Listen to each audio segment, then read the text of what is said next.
Hello दोस्तों, नमस्कार। आज हम आपको हिंदी व्याकरण में अलंकार पढ़ाएंगे। पिछली वीडियो में हमने आपको अलंकार के बारे में बताया था कि अलंकार कितने प्रकार के होते हैं। आज आइए फिर से एक बार देखते हैं कि अलंकार क्या है। देखिए, अलंकार का जो अर्थ होता है वो होता है आभूषण। क्या होता है? आभूषण। जिस तरीके से जो आभूषण है शरीर की शोभा बढ़ाते हैं, उसी तरीके से अलंकार किसकी शोभा बढ़ाते हैं दोस्तों? काव्य की। ठीक है, काव्य की शोभा बढ़ाने वालों को अलंकार कहते हैं और शरीर की शोभा बढ़ाने वाले को क्या कहते हैं? आभूषण कहते हैं। इसीलिए हिंदी व्याकरण में अलंकार का शाब्दिक अर्थ क्या कहा गया है? आभूषण। अलंकार जो है यहां देखते हैं। अब अलंकार यहां पर तीन प्रकार के होते हैं। हिंदी व्याकरण में अलंकार कितने प्रकार के हैं? तीन प्रकार के। एक आपका शब्दालंकार, शब्दालंकार,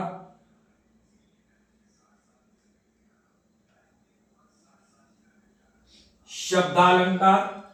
दूसरा है आपका अर्थालंकार और तीसरा जो है वो है आपका पाश्चात्य अलंकार।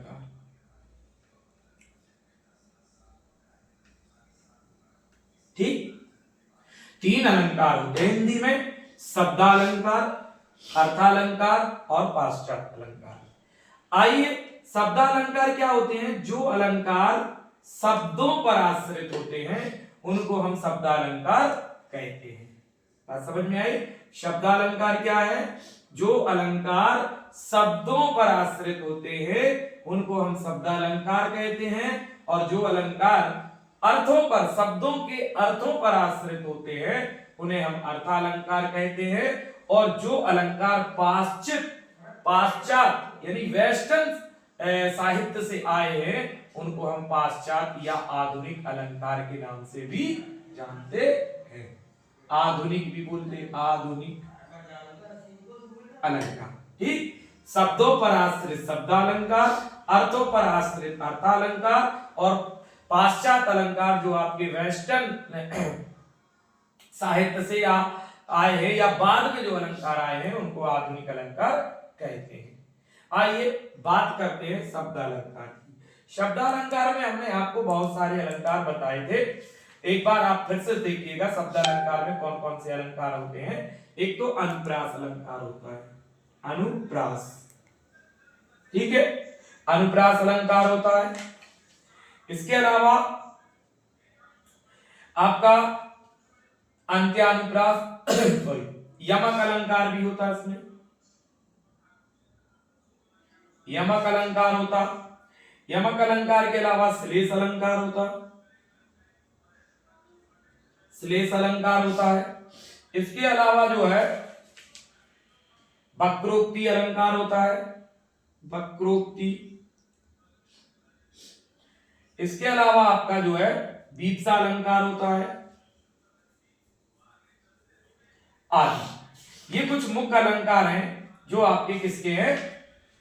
शब्द अलंकार के। अनुप्रास अलंकार, दूसरा यमक अलंकार, तीसरा श्लेष अलंकार, चौथा वक्रोक्ति अलंकार और पांचवा वीप्सा अलंकार।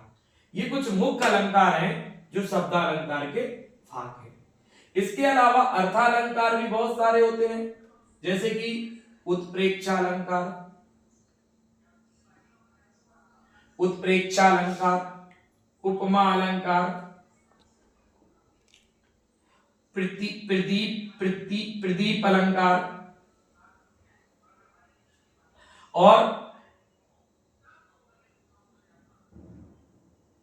उत्प्रेक्षा, उपमा, प्रतीत और आपका जो है अन्योक्ति अलंकार, अन्योक्ति अलंकार, रूपक अलंकार और बहुत सारे अलंकार जो इसमें होते हैं। उदाहरण अलंकार, अतिशयोक्ति अलंकार, अलंकार और इसमें एक आपका होता है मानवीय अलंकार। तो दोस्तों सबसे ज्यादा अलंकार होते हैं अर्थालंकार में, जिसको हम बारी बारी से एक एक करके आपको बताएंगे। आइए देखते हैं शब्द अलंकार। आइए देखते हैं शब्द अलंकार।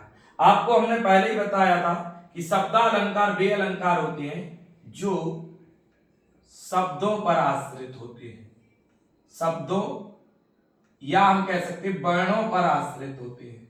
ध्यान से देखिएगा, शब्दों या वर्णों पर आश्रित होने वाले अलंकार को शब्दालंकार कहते हैं।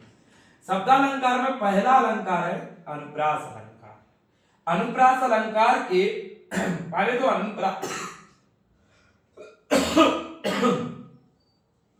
पहले अनुप्रास अलंकार की परिभाषा देखते हैं। अनुप्रास अलंकार की परिभाषा है जहां किसी व्यंजन वर्ण की बार बार आवृत्ति हो। जब व्यंजन वर्णों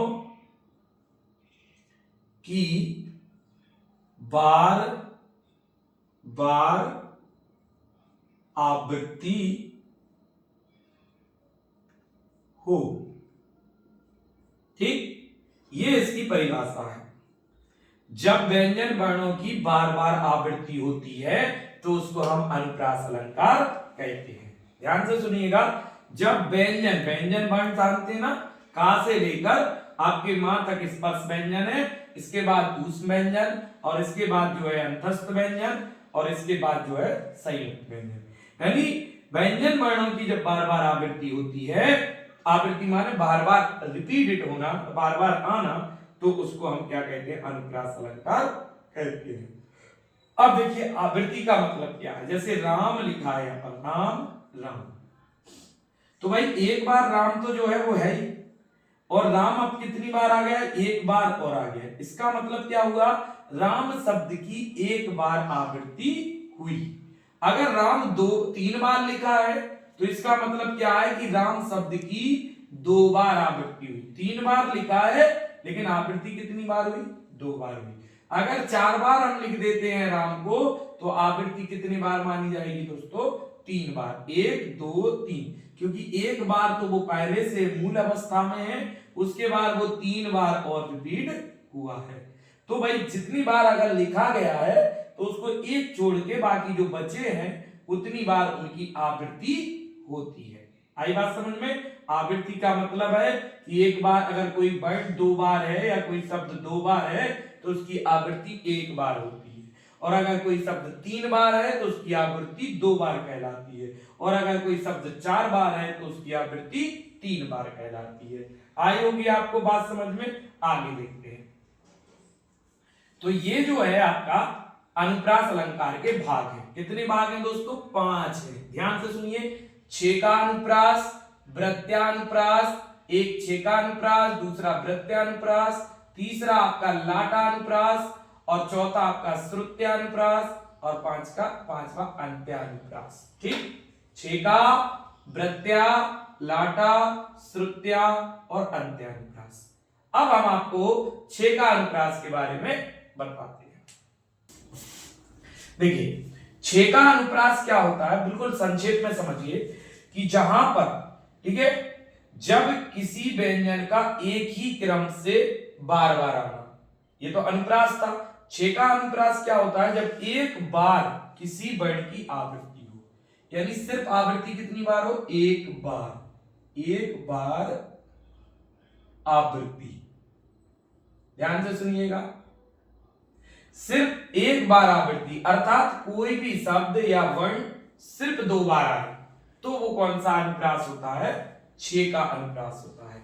फिर से सुनिएगा, जब किसी भी वर्ण या शब्द की आवृत्ति सिर्फ एक बार होती है तो उसको हम छेका अनुप्रास कहते हैं। यानी कोई भी वर्ण या शब्द सिर्फ एक बार रिपीट हो, वो छेका अनुप्रास कहलाता है। ठीक, आइए दूसरा है वृत्त्यानुप्रास, यानी एक से ज्यादा बार जब आवृत्ति होती हो, एक से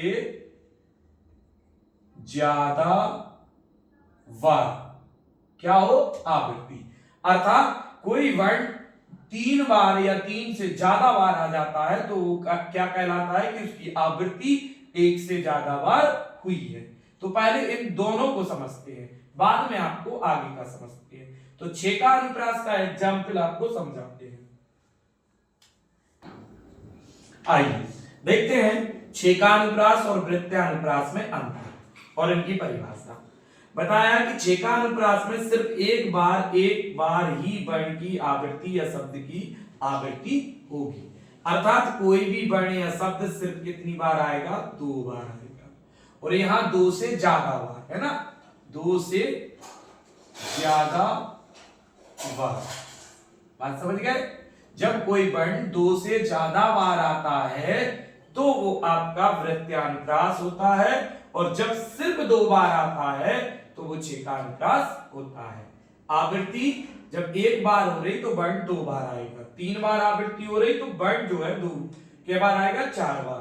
ठीक, तो आइए समझते हैं छेकानुप्रास सिर्फ 1 बार वर्ण की आवृत्ति हो। तो देखिएगा घनन घनन, देखिए घनन घनन सिर्फ क्या बार आया, 2 बार आया।